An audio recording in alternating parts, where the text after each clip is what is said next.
I was never the type to fawn over boys. When I was little, I ran away from boys on the playground and thought they were yucky. Every time I saw a couple kiss on a movie, or be so in love they ached, I would cringe.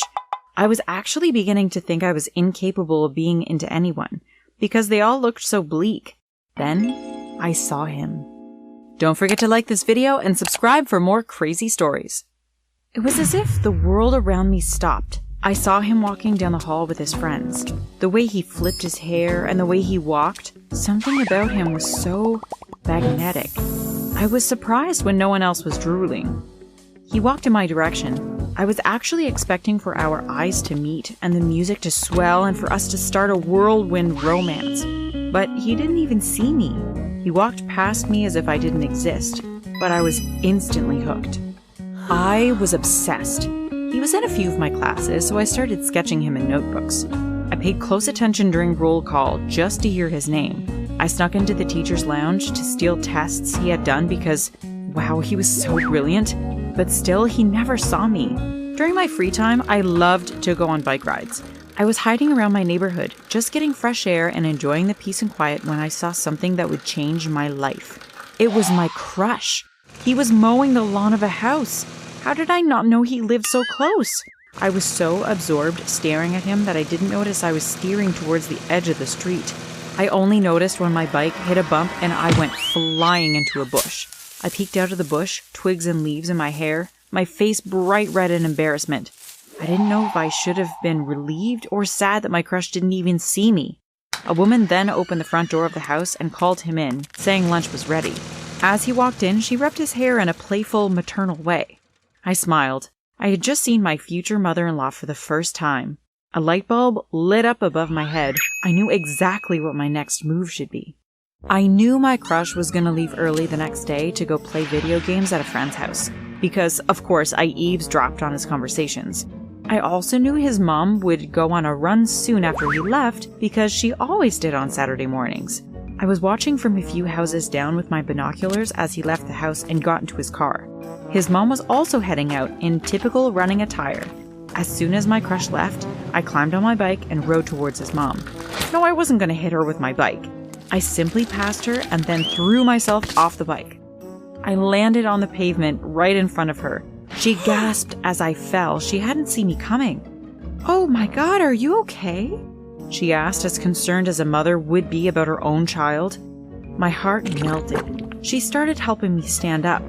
Not only was I in pain from scraping my knees, but I had also practiced crying on command. I had tears streaming down my face and bright red eyes. Being the kind lady that she is, she took me inside her house for some band-aids and water. "You sure you're okay to go home?" she asked me after a while, and then I knew it was my time to shine. I burst into tears then and there, and started telling her that I couldn't go home yet because my mom kicked me out the other day and I wasn't allowed back until she went to sleep that night. "Mrs. Matthews, I can't go back now. She'll just scream at me and slam the door in my face again," I cried to my crush's mom. Pathetic, I know, but I had a plan. All I needed to do was get this woman to love me and want to adopt me. Then, of course, she'd want me and her son to date, and that's how I would get introduced. Step 1 of my plan went smoothly. Mrs. Matthews let me stay at her house all day, and she drove me home afterwards. "Those brownies were amazing, Mrs. Matthews," I said to her, teary-eyed, when she dropped me off at my house. "You know, Annalise, you can always come over and I'll teach you how to bake anything you want," she said, pinching my cheek before turning to glare at my house. "If your cold-hearted mother allows it," she added through gritted teeth. I chuckled and gave her a hug before stepping out of the car. I waved goodbye before quietly opening the door and heading up to my room. "Hi, Pumpkin. How was your day?" my mom asked when she saw me at the top of the stairs. I smiled at her and gave her a kiss on the cheek. "It was great, Mom, but I'm off to bed." Oh, did I forget to mention I lied about my mom being horrible? I know. I'm the worst. But it was all for the greater good. Mrs. Matthews and I started hanging out all the time. She loved having me around because she always wanted a daughter. She took me shopping, she took me to lunch, she even took me to a mother-daughter cooking class one time. Mrs. Matthews invited me over to her house a lot to teach a lot about things that she always wanted to teach her kids, but all she had were sporty boys. One day she was teaching me her favorite cookie recipe, but I excused myself to go to the bathroom. On my way there, I ran into my crush and almost fainted. How did I forget? It was his house too. I was bound to run into him. Hey, he said with a puzzled look on his face. Do I know you? He asked. I explained that his mom was teaching me to make cookies, and he smiled, saying he was glad his mom found someone to teach. What's your name? I asked him, pretending I didn't have Mrs. Garrett Matthews scribbled all over my diary. He said the answer I already know, then asked for my name, to which I replied, Annalise. What he said next almost made me melt. Pretty name for a pretty girl. He winked at me before saying he'd see me around, and then went up the stairs to what I guessed was his room. I had to slap my hands over my mouth to stop myself from screaming. I kept thinking, did that just happen to me? When our cookies were fresh out of the oven, Mrs. Matthews told me to take them up to Garrett's room, saying they were his favorite. She winked when she gave them to me, but I pretended I didn't see, of course. I ran up the stairs, my heart beating out of my chest. When I got to his door, I heard him talking to someone. Babe, I can't have this fight again, just listen to me, he was saying, to a girl, his girlfriend. My stomach sank. I could feel tears starting to well up in my eyes. I put the dish of cookies in front of Garrett's closed door and ran downstairs. I cried a little in the bathroom, but then I thought, if I get hurt this much, not even dating him, it's probably not good to pursue him. I wiped the tears off my face, held my head high, and walked back to the kitchen to hang out with my crush's mom. I started going over to the Matthews house more often. I guess I felt more comfortable when I wasn't thinking about Garrett. Mrs. Matthews had invited me over to make this really hard recipe, but when I rang the doorbell, it was Garrett who opened the door. My mom's sick, but she said you could come in anyways, he said. I nodded and walked right into the kitchen and got to work. Mrs. Matthews had a super detailed recipe ready for me, but it was still so much work for just one person.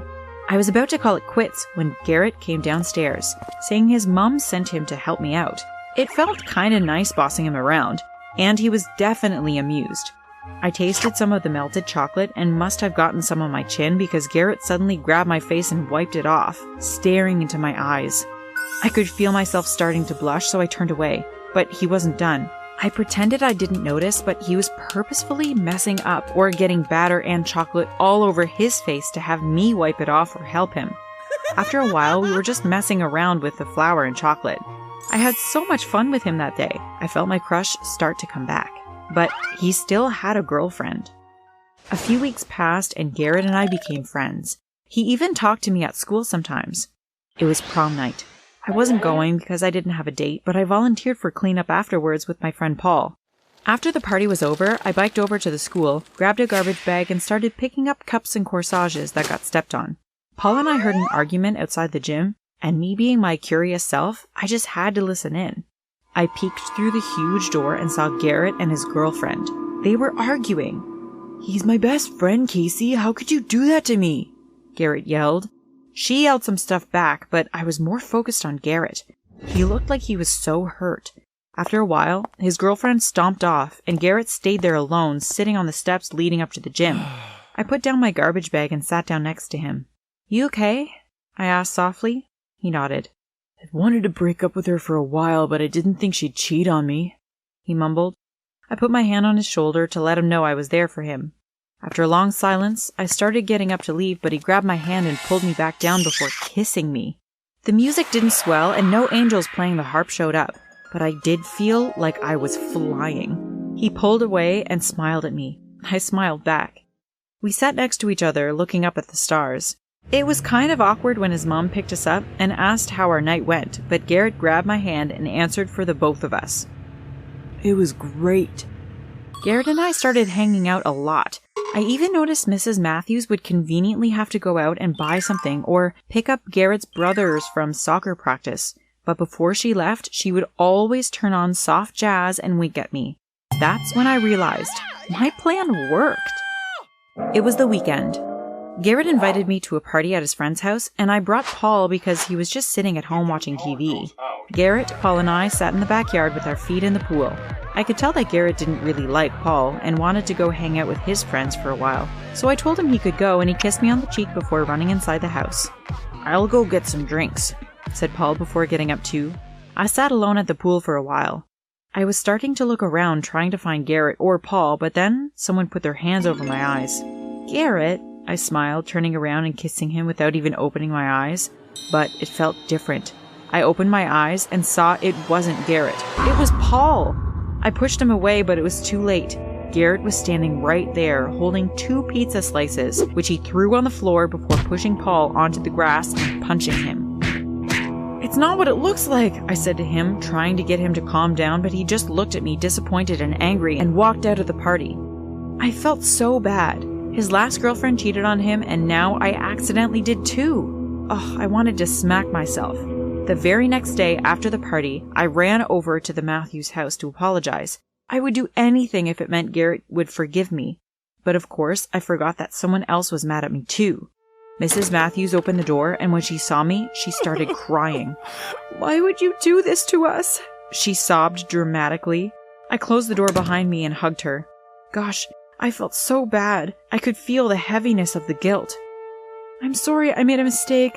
I thought it was Garrett behind me. It was all a huge misunderstanding. You have to believe me," I cried. Mrs. Matthews hugged me back and said she knew me and that she knew I would never hurt her son on purpose. She wiped the tears off my face and told me to go upstairs, that he was in his room. My hands were shaking as I went up the stairs. I knocked on his door softly and heard him say, "Come in." He was sitting on the floor against his bed. He looked like he might have been up all night. His hair was super messy. I sat down next to him, and we just stayed there in silence for a while. I knew he hated yelling, and I didn't want to fight with him. "I'm sorry," I said. "I made a mistake." He said, "I know, I heard you calling my name, but it still hurt." I started telling him that I would never hurt him on purpose because I loved him. As soon as I said that, his eyes lit up. "You do?" he asked, and I nodded. He said he loved me too, and peace was restored between us. A couple months passed. Garrett and my parents were meeting for the first time soon. I was at his house taking a nap in his room when he and his mom started whispering something. It woke me up, but I pretended I was still asleep. "It's beautiful, Mom. She's gonna love it," I heard Garrett say. "Just make sure you're both ready. It's a huge commitment," said Mrs. Matthews. I then heard the distinct sound of a ring box closing. Was Garrett gonna propose to me soon? It took everything in me not to jump up in excitement, but then my excitement plummeted when Mrs. Matthews said, "Now wake her up and let's go meet the monster mother who doesn't deserve her as a daughter." Oh no, I forgot about that! My sweet-as-sugarcane mom was going to be so confused when she met Mrs. Matthews. You can probably imagine how shaky my hands were when entering the restaurant where Garrett's and my parents were meeting. I saw my mom and dad sitting at the table, and my mom waved at me and smiled brightly. "If she thinks she can fool me with that act," Mrs. Matthews mumbled under her breath. When we sat down to eat, I was visibly shaking. My mom put her hand on my forehead, asking if I had a fever. Mrs. Matthews slammed her cutlery on the table and said, "Don't you touch her," through gritted teeth. My mom's eyes grew wide, and I could tell she was about to snap at Mrs. Matthews, so I pulled both of them to the bathroom and explained what happened. I could tell Mrs. Matthews felt betrayed, but my mom suddenly hugged her. "Thank you for caring for my daughter," said my mom. I could almost see Mrs. Matthews' heart melt. My mom could do that to anyone. Mrs. Matthews pulled me into the hug, and all the lies I had told dissipated. We went back to the table, and I was delighted to see Mr. Matthews and Garrett getting along famously with my dad. We were gonna be the best family.